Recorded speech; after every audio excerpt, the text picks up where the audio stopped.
Meet Chike, husband, father, and lead planning specialist at Baker Hughes.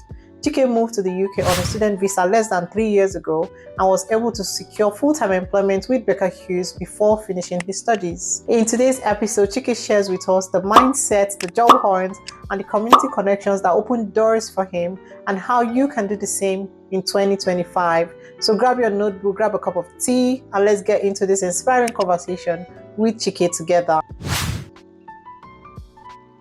Hi Chike, welcome to today's episode. I want to say thank you for agreeing to speak with us. Thank you very much for having me. Yeah, we'll just go straight into the interview. Can you tell us a little bit about yourself, your professional background before you came to the UK?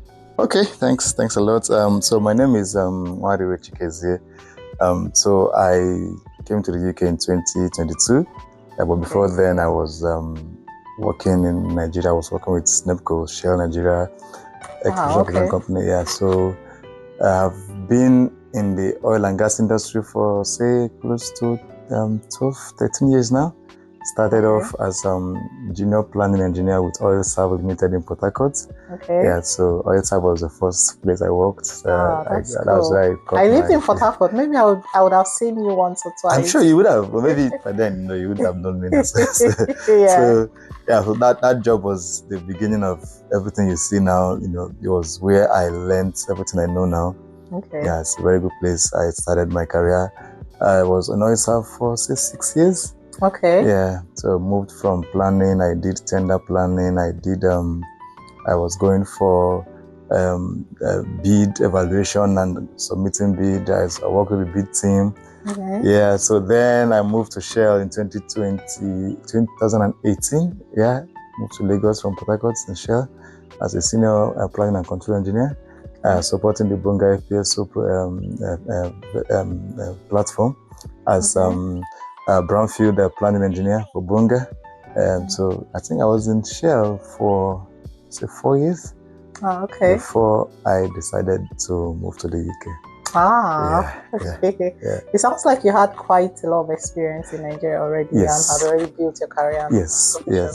I had it going. I had everything going. The jobs were good. The experience was well built. I could actually go be a lead planner back then in Nigeria, but you know how things are.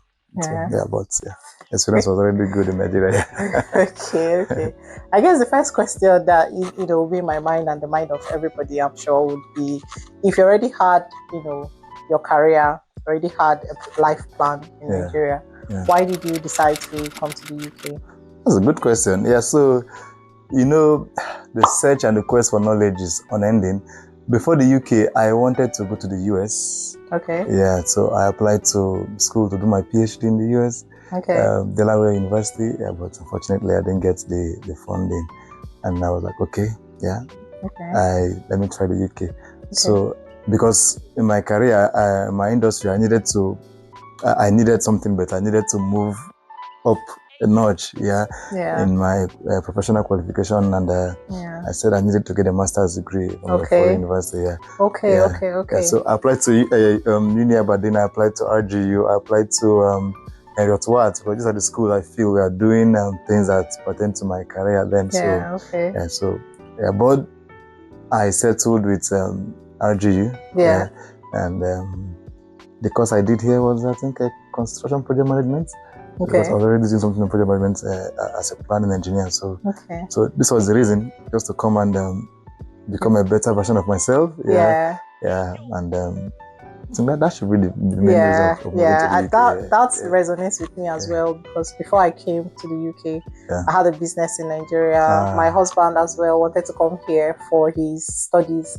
Wanted to, he graduated with first class and then thought, I can come to the UK and improve my academic knowledge. It's a no-brainer. That resonates, and I'm sure it resonates with a lot of people as well. Exactly. So most of us, this was the dream. This was the decision to move. So you mentioned how you asked for, or you tried for a PhD in the US. And then you changed. That didn't work out. And then you changed your focus to RGU in Aberdeen. Is there any special reason why you decided to come to Aberdeen? Yes, of course. So Aberdeen is an interesting city. So I have a lot of friends that have already lived here before I moved in here, because working in Shell, a lot of our operations was done in Aberdeen here. So you had some companies that were already dealing with that were coming from Aberdeen to help us do one or two things at Bonga. Okay. So that was the beginning of my interest here. Okay. So you had a company called what's their name? They came to do the pigging inspection for us. So I spoke with a couple of them, and on my research, I found out that they call Aberdeen the capital of the oil and gas capital of Europe. Yes, exactly. Yeah, so I was like, well, this would be a good place to do this, because I'm sure these schools will be offering things that pertains to the industry. Yeah. And you have a lot of companies already established in Aberdeen as oil capital of Europe. So that was the simple decision that made me to come to Aberdeen. Okay. That's okay. Now that we've talked about that part, just to give a little introduction, can I, before we move forward into talking about your career in the UK, because I've been looking at your LinkedIn profile and I've seen that you've made a lot of progress, that a lot of us are looking for how to make that kind of progress in the UK as well.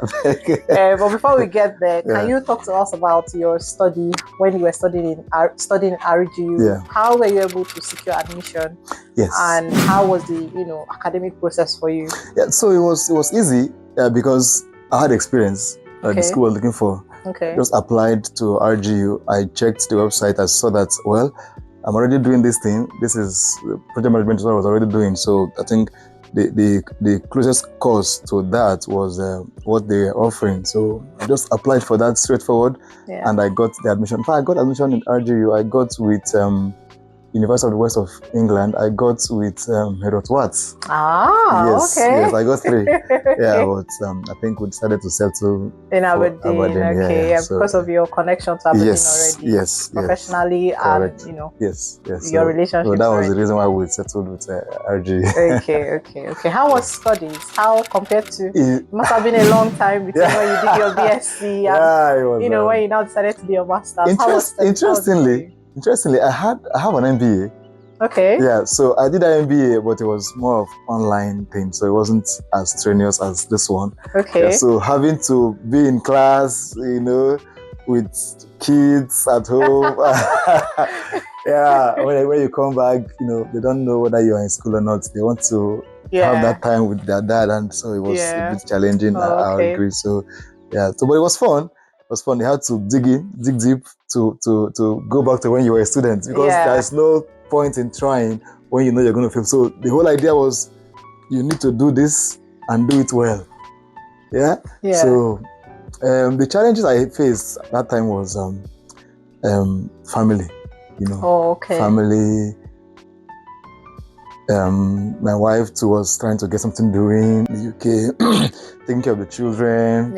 How do you combine that? She's going out, I have to go to school, and the kids, 2 boys. It was a handful. It was a handful. And also you needed to get. I can imagine that, especially it's a new environment. The weather. Oh my goodness. The food is different. The food, the culture, the cold. So sometimes when I'm leaving home, I'm like, are you wearing? Are you dressed like a masquerade? But those are fun times. Those are good times. Well, we managed to pull through with all these challenges. It was difficult, but it was worth trying. Oh, well, I want to say well done. Thank you. Because I've had I want to say privilege of meeting your wife and kids, and I must say you guys are doing a good job. Thank you very much. You wouldn't know, you just came to the UK a few years ago. You think you've been here for a decade at least.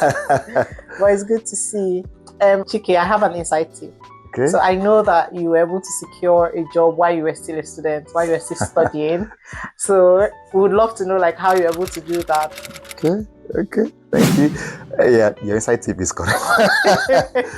So before I finished from RGU, I got an offer as a lead planning engineer with Baker Hughes. So it was good. It was good, and I think how I did that was because I spoke with people. People that have come before me. So the advice then was, before you finish your school, make sure you start applying for jobs. Because sometimes the opportunity might just be there when you are not almost ready. The vacancy might be open when you are not done with school. So you need to apply for it then. Sometimes the companies can even wait for you. Ah, Like the person, really? the person that told me this thing, the company waited for him for over 6 months. Okay. He got the job. They waited for 6 months for him to be done with school. They waited for 6 months. I'm not joking. Wow, okay. Before he resumed. Okay. So I was like if they can do that for this person, why not? Why Yeah. not? Yeah.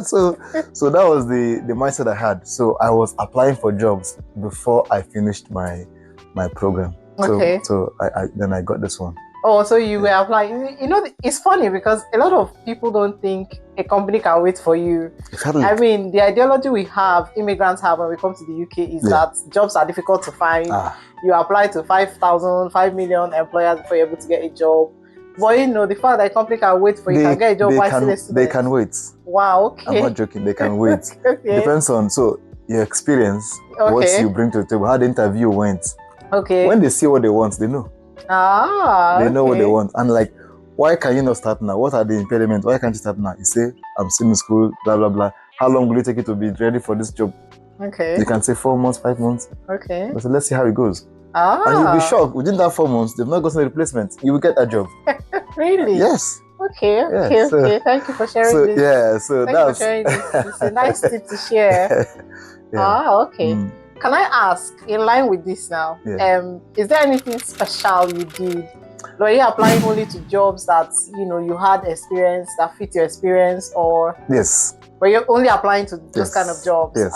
So you leveraged on your experience to be able to get the job. Okay. Remember I told you at the beginning of the interview that my move to Aberdeen was strategic. Yes. I didn't just decide. Nah, I'm going to the UK. Just say, I'm going to the UK. No. Any country, anywhere I find myself, I will just go. I knew what I was going for. Okay. I knew that there are chances of getting good jobs here because of the industry that I'm coming from. Yeah. And industry is also strong here. Yeah. Yeah. So a lot of the companies I've known, they have branches in Aberdeen. Offices here. A lot of oil and gas, the BPs, the Bakers, the Schlums, and all of them. Yeah. So they have offices here. So it was straightforward that I just have to apply for these jobs because I have what it takes to do these jobs. Yeah, you had the experience. Exactly. So you already had the connection. So that was the thinking. Yeah, that's a very good, very good way to plan and be strategic about it. Because a lot of people just, they just cast their net out into the ocean, hoping to catch fish. Yeah. It's not like a bad thing to do, but sometimes when you're more intentional, your opportunities are abound. Okay. Yeah. While you were a student, did you find that you were able to create connections that helped you in your job search? Yes. Or did they? Yes. Okay. Do you mind talking to us about that? So while I was a student, I had friends in the class that were from this country. Okay. Though they were Nigerians, but they were citizens already. Okay. Yeah, and they knew their way around. Okay. And when they say apply for jobs, you apply. Yeah. When they say these jobs are available, you know that they're telling you what they know. Okay. So apart from the connections in class, I also spoke with some teachers, some of my lecturers. Yeah, but the thing is that because of the course I was doing, construction project management, the links they were providing and the jobs they were showing were more on the civil built environment. Okay. Yeah. Okay. I was looking more at oil and gas part of the jobs. Okay, makes sense because that's what your experience. So I didn't want to start building a new career in civil built environment from scratch. Yeah. Even though I know I could, but there's no point reinventing the wheel. Yeah. You focus on areas of strength. Yes. So those connections helped me. Yeah. But I kept on focusing on anything that had to do with oil and gas. Okay. So I kept speaking with my friends back home in Shell. Okay. Yeah, who I know about this city a lot. What do you guys think? I spoke with them, I made contacts, they gave references, they gave recommendations. So you leveraged on your community of friends and community of immigrants that were already here that settled and had experience. Yes. I know that's something a lot of us don't do. So we come, we don't think to find, communities like this. We just sit and try to put our head down, just be quiet. You need to speak to people. Yes. You need to be open to these things. Yes. Let people know what you want. Yes. Yeah. So the guy I told you that they waited for 6 months, I kept speaking with this guy. Okay. Because he moved from Aberdeen to London. The company moved me to Okay. London. Okay. So I was in close touch with him. I kept asking him, how did you do it? What did you do? Because this is a person that have done this thing. Yes. He has worked this part. Yes. And he succeeded. So why should I break my head? Yeah, exactly. Let me ask this guy what he did to make this thing. So and that worked for me. Exactly. Yeah. Okay. Can you talk to us about this job you got, the company, that you got the job with? Yeah. Okay. So it's as I said earlier, it's the role of a lead planning engineer. Okay. The company is Baker Hughes. Okay. They're like a very big oil servicing firm based off in Aberdeen from Houston. It's a US-based US company, but have branches in over 200 countries. So the interview, during the interview, I didn't think that it would be that stressful. Okay. Because I felt I know this thing now. I'm experienced. Yeah, you had experience. Now. Yes. But yes. it was stressful. Yeah. It's 5 stage. Oh, Yeah. the interview. Stage 1, 2, 3, 4. 5 stage okay. interview. Yeah. Okay. Yeah. So the whole 5 stages before I got the offer. So you could imagine how thorough they were. Okay. Yeah. So at the end of it, when I told them that I was still about rounding off my school, yeah. So what we now did was I think I now got in as an intern. Yes. Yeah, and I got in as an intern because, of course, the you're UK policy. Student, yeah. You can't work full time while you're a student. While you're studying, yeah. But as an intern, you can do this job and as an intern also. So I did internship for that period until I was done with your studies. my studies, and then I now switched to the full employment. Okay. Yeah, so that was the strategy at that time. Okay, yeah. Okay. How did you prepare for these interviews? Like, if you're saying the interview are 5 stages, how did you prepare at every point? Did you go online to search? Did you ask people? Yeah. So what did you do? So the only thing I did was to focus on the job, because the difference or what I learned about the UK is that they want to know if you know this job. Yes. Nobody is interested about your qualification. Really, they don't care about your 3 master's degree, 4 PhDs. Do you know this job? Yeah. Can you do this job? Yeah. Do you have the information? Do you have the information? Exactly. Yes. So, because I've done this job, that's another thing. If it's something you've done, you wouldn't struggle to replicate it. Yeah. Yeah. So, because this is what I've done, what I've been doing for the past how many years back home, it was easy for me to just go and tell them, guys, this is what we do.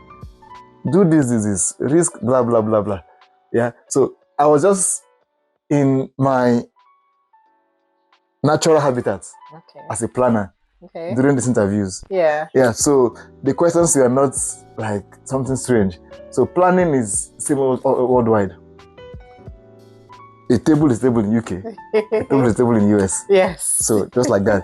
So I just, it's something that if you know what you're doing, if you are good at your job, you shouldn't struggle with the interview. So that's what happened. And at some point, it got to theory. You had to present something to, prepare a slide to present, I just did myself. I just did the job. Just did it the way I would say I've been working. Yeah. Nothing extra. I didn't do anything extra for the interview. Ah. I didn't do anything extra. Yeah. Okay. Yeah. So you just leveraged on the knowledge that you already had. The experience I already had. Yeah, because thinking about it, they wouldn't ask what was not on the job description. Because when you apply for jobs, also look at the job description. Yes, exactly. Yeah. So I went to the JD. I was like, this is what I do on a daily basis. Okay. And luckily, the questions, everything that happened on that job interview was based on what they said the person would do when you resume. Yeah. Yeah. So that made it easier for me, because they were not asking me theories or asking practical things that you already should know as a planner. Yeah. Yeah. So I think part of the things that surprises people here when they start going for jobs is the fact that I think the UK most times focus more on asking behavioral questions in interviews. Yes. So it's very difficult for you to prepare for something like that. Like, from experience, when I go and they say, what will you do in this kind of situation? What will you do in this kind of situation? If victim A is to have this experience, what will happen? What are the steps you take and why?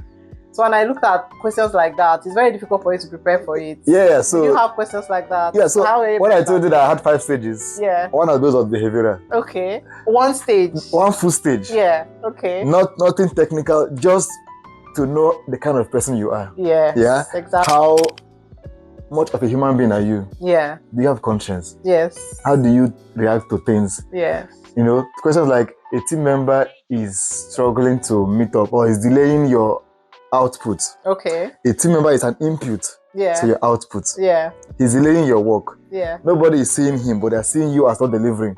How do you handle that kind of thing? Okay. Do you throw him under the bus? You know, do you go and report him that he's not? How did you answer? I would love to know the answer to this question. So that question was very tricky, and funny enough, that's what I told you, experience is king. Yeah. I've had this experience. Okay. Back home in Nigeria, in a place called Oron, I was the site planner for a pipeline project. Okay. I had a team member. It was a PE, so they will go on site. They will, after the job, you know, as a planner, we do the reports. Okay. After the job, they'll come and tell me how many joints you are welded for the pipeline, how many meters were excavated, what was done, and everything. So the guy was not like, I don't know what I did to him. Like, he would delay the report till Nambi, how far? Are they busy? So it kept impacting my job. Okay. Because that means I'll be working late nights to make sure the report is available 8 a.m. the next morning for my PM to review. Yeah. You know what I did? Yeah. I took him out. What did you do? I took him out. Okay. Bought him pepper soup, bought him drinks. Like, guy, this thing you are doing is affecting me. It's affecting me as well, yeah. Please, can you make it earlier? After that thing I did, my report was coming like this. Okay. How much did I even spend? Just take him out, you know, I took him out of the professional environment to a social environment. Yeah. To trash the matter. Yeah. And that solved it. So sometimes you have to be wise. You know, this person is this. What can I do to make this person, to bring him to my side, to bring him my team? And so. Okay. So did that influence how you now answered the question? This was the answer I gave them. What I told you was what I said. And they are laughing. They're like, "Oh, did you get drunk?" I said, "No, we didn't get drunk. We didn't get drunk. We were just okay." Yeah. So that was the answer I gave, and I passed that stage. Yeah. Okay, nice. Yes. Nice. I think something else too, like one of the interviews I went for as well, they were asking me, what are the things you like to do? We'd love to know you as a person, as a human. And it took me off guard because back home, I come from Nigeria, when they're asking you questions during interviews, nobody cares what kind of person you are. Like, what do you like to do? What are your likes and dislikes? You know, they ask hobby. What's your hobby? What are your they want skills? To know how you relate to people. Yes. How would you react when somebody is not doing what they should be doing? Yeah. You know, behavioral. Yeah. Under pressure, how do you react? Yeah. You know, because pressure will come. Yeah.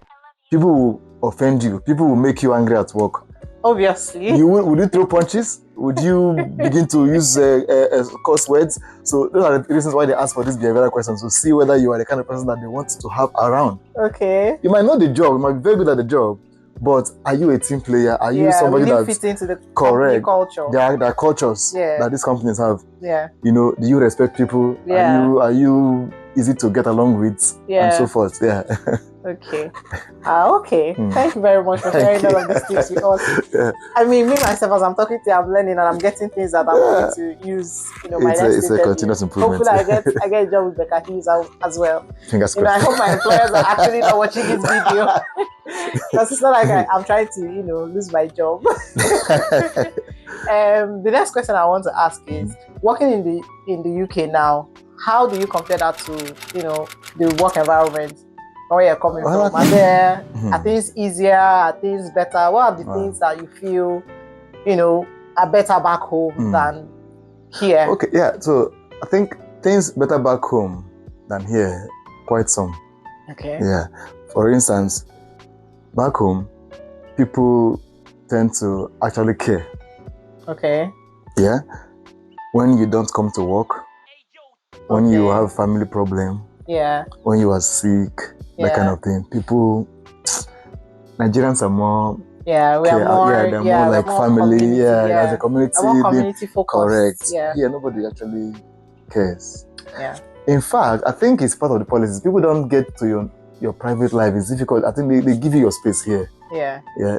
Nobody wants to get. They don't know what they will say to offend you. To offend you, like being careful, being polite, yes, not to, I don't know what I'll ask to trigger you before you say I'm being racist or no, you know how it is. Yeah. So I think that's what causes that. Yeah. So back home, people are more caring. They want to know, are you good? Are you okay? How's the wife? How are the kids? Yeah. Okay. And you didn't come to work today. Is everything okay? Yeah. But the thing here is more, we leave it at the office. Okay. Just keep it there. Yeah. And move on. Okay. That makes a lot. So that's one thing I think. That's one culture that is different, between our place and the UK. Yeah. But what's is better? What's better in your new work environment? Is anything better? Yes. Apart from the pay. Apart from the pay. I think here people tend to not micromanage. Okay. I would say my office. Okay. At least. They expect you to know what you're doing. Yeah. Yeah. And in fact, you should know what you're doing to be there. Yeah. Yeah. So nobody micromanages you. If you say this is your job, my boss doesn't ask you. You have just do you. Just get the job done. Yeah. So I feel that's a very good thing because you are able to work from home at sometimes. People throw that you do the work. Yeah. Even when you are home. I know some. I feel like we should not go into. Let's not go there, right? Okay. He's working from home. Are you sure he's on the laptop? Sure? Is he doing the job? Yeah. So I think that's a good example of the difference in culture. Yeah. Have you been able to scale up in your career since the first job you got after school? Well, it's the job I got is a lead planning engineer. Okay. So scaling up will mean becoming the planning manager or changing roles entirely. Yeah. Or moving to a new company. Yeah. It's not all about that just yet. Okay. Yeah, so I'm still enjoying the ride. Okay. It's just less than 2 years, so let's see what the future holds. Yeah. I don't think we even mentioned that in the beginning. The fact that you just came to the UK 2 years ago. Yeah. And you're already where you are now. Yes. So it's a lot of progress. It does make sense to take your time and learn the foundation before you scale up. Take a breath, breathe in, enjoy the ride. No rush. Before you scale up, yes. No rush, no pressure. Yeah. Okay. Yeah. The next question I would love to ask Chike is, for those that are in the UK that are either they are students now, hoping and praying and applying for job after job, hoping for a job after school. Yeah. Do you have any advice, anything to say to them? So I think what I would say is, if you know your experience back home, if you're experienced, you have to leverage on that. Okay. You have to leverage. Okay. Do not wait until you're done with school before you begin to apply for jobs. Thank you. I cannot emphasize enough. This is very, very key. Yeah. Don't wait. Yeah. Because you don't know what openings are currently available, and people are willing to wait. Some companies will wait for you. So don't cut down your expectation because everybody is doing the easy to get jobs. Yeah. Yeah. Yeah. There are jobs that are available here that your skills qualify you to apply for those jobs. Okay. Don't say people are doing. Everybody's doing these easy ones. It seems like the easiest job to actually get when you come to the UK is job in health and social care. Health and social care. So, yeah. Yes. Not to No, it's not. No, you're not. Those are very essential jobs to do. It's essential jobs. Yeah, but if you're a professional in another industry, correct, and you want to build your career in that industry, dream. Yes, it makes sense. Dare to dream, dare to pursue it. Yes. If they say you need, ask questions. People that have gotten these jobs in that your industry. Yeah. What did they do? Go on LinkedIn.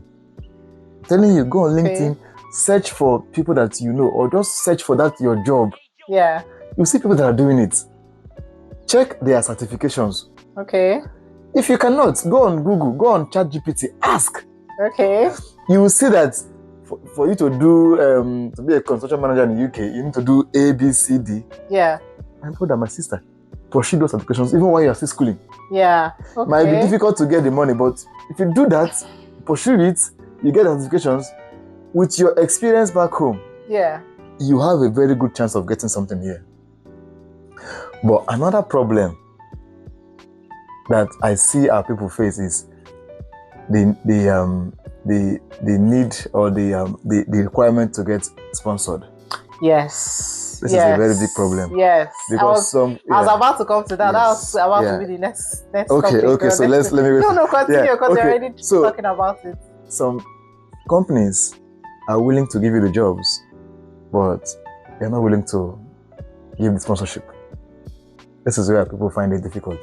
No, so part of like I read a lot and I'm always online. Yeah. So part of what I discovered that a lot of us don't know is that there are two types of sponsorships. Mm-hmm. So if a company is employing somebody to come from, say, another country, like say Canada or Nigeria or anywhere, they don't have, or they did not, I don't know if that's still the case, they did not have a cap on how many people they can bring. Okay. But if the company wanted to employ somebody that is already in the UK, already based in the UK, they have a cap. Okay. Like a number, a fixed number. So they are reluctant to do that. Yeah. You have a higher chance of getting a job in the UK if you're studying, like if you're based outside the UK than you get here. That's not to say that you will not get it. It's just that it's competitive. Yeah, exactly. And then the salary, the pay thing is also another challenge. Yes. People are not willing to give a new entrant that 38, 39K at the beginning. Something else too, talking about this, is that I also believe that the government has also made that easy. Okay. So if you're a new entrant into the market, there is, like, you don't have to, the employer does not have to meet up to the cap. Okay, if you are a graduate, if you just finish from school, yes, I think the first 2 years or so. I think so, yeah, I think the first 2 years or so, you have that leverage. So they need to leverage on that. But the thing is, some of these companies, would I say, are not aware of these things or don't want to, because I've seen instances where it is the staff or the new person that is telling them, this thing is possible. Yeah? They're like, are you sure? Yeah, go. Yes, this is allowed. Yes. So some employers would not. They wouldn't want to correct. They just so they would just rather stay away. Yeah. But I think there's a way around that. So if it's a job that you really want and you've gone for interview and you know this is the only obstacle, you can easily call the home office or send an email and request for that information and they'll get it to you. Yeah. And you can forward your conversation to the company HR or something. Yeah, this is also another good thing that that I'm talking about it. People should do whatever you need to do.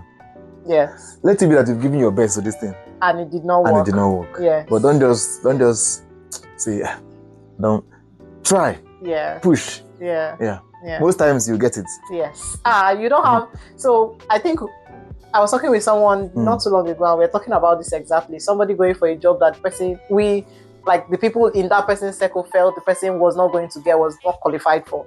And the verdict is, you in that position, you have nothing to lose. What are you losing? Go for the interview. Yeah. The worst that can happen is they will say no. Unfortunately, and right? you will not get it. You move. Yes. But if you don't do it, you will continue to live with the regret of what if had it been? Exactly. Should I have? Yeah. I don't live like that. Yeah, exactly. You give yourself every opportunity to succeed. Yes, exactly. Yeah. Let it be that you did your best. Yeah, thank you. Thank you so much. I feel like we've already learned a lot today. Yeah. Is it okay if I ask you? Ask you one more question. Yeah. Yes. One more question. So I would love for you to advise, give advice to immigrants that are in the UK and are struggling. And also professionals that are, in different countries wondering if is the UK is it a good place to come to? I'd love for you to give advice to these two different set of people. Those are struggling in the UK, thinking, am I going to get a job? I'm a student. What am I going to do after I finish? Do I need to go into health and social care? That's the first category. And then the second category, the professional that is sitting in Nigeria and wondering, or sitting in China and thinking, should I go to the UK or should I just go to Canada? Okay, so thanks for the question. So for the first group of people, I would say do not despair. Okay. Do not despair. There is always a way around it. Yeah. Don't overthink things. This is one thing I know somebody, I don't want to mention the person, overthinking things. Don't overthink things. Yeah. Instead, act. Yeah. Take action. Be proactive. Yeah. People have done it.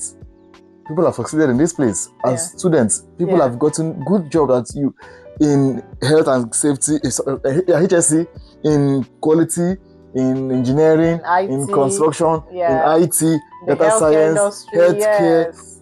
There are a lot of jobs that are available there that you can grab as long as you have the right experience, Yeah, and you have the right attitude.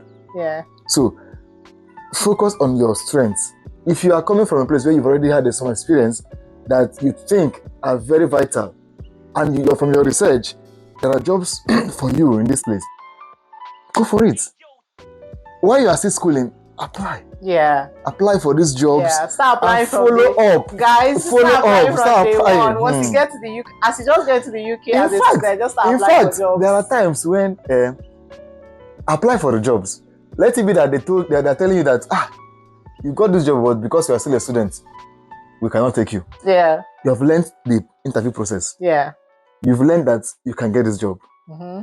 You have built your confidence yes. during interviews. Yes. You know what you want. I know what they ask for. Yeah, exactly. It doesn't cost you anything. You don't have to wait. In fact, sometimes in my career, yeah, while I know I have a job that I'm not leaving, yeah, I apply for openings. Okay. Yeah, I'm telling you. I just apply. Let me see if I'm still even trained. If these skills I have are you're still still valuable in exactly. the market. Yeah, what your skills are. Apply for go for the interview. Let them go to the last stage. Okay. And then when it comes to pay, you can tell them that your current pay is way above what they ask. You are proving to yourself that you are still good, you are still valuable, right?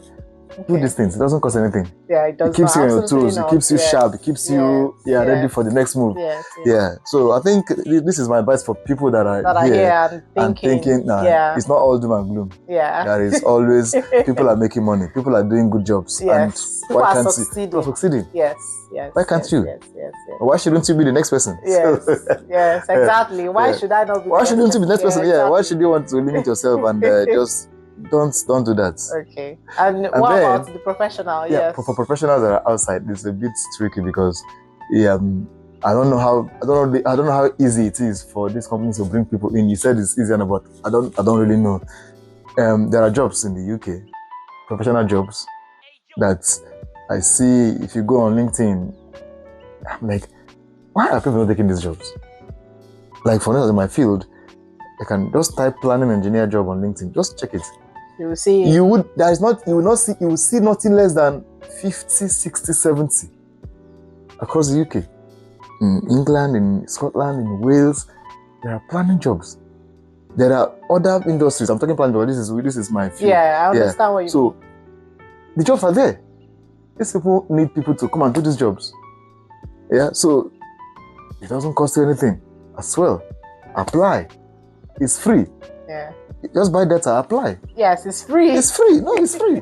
Apply and see what comes out of it. Yeah. This is one thing that my dad told me. That, he always tells me that if you see a girl or a woman you like, this is my dad speaking, and you like this person, you go and approach the person. Yeah, you have the worst that will happen is she will say no. Or if she's a very wicked person, she will give you one slap or whatever. But you will not die. Yeah, true. So this has been my way of doing things. Yeah. I don't live in regret. Whatever I need, I say, let me go and try. Yeah.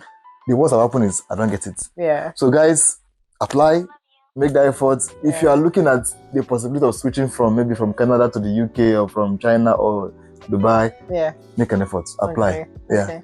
Yeah. Because overthinking it would not do anything. 100 ideas in your head is zero. Yeah. It's cost 90. Cost 90 is zero. So yeah.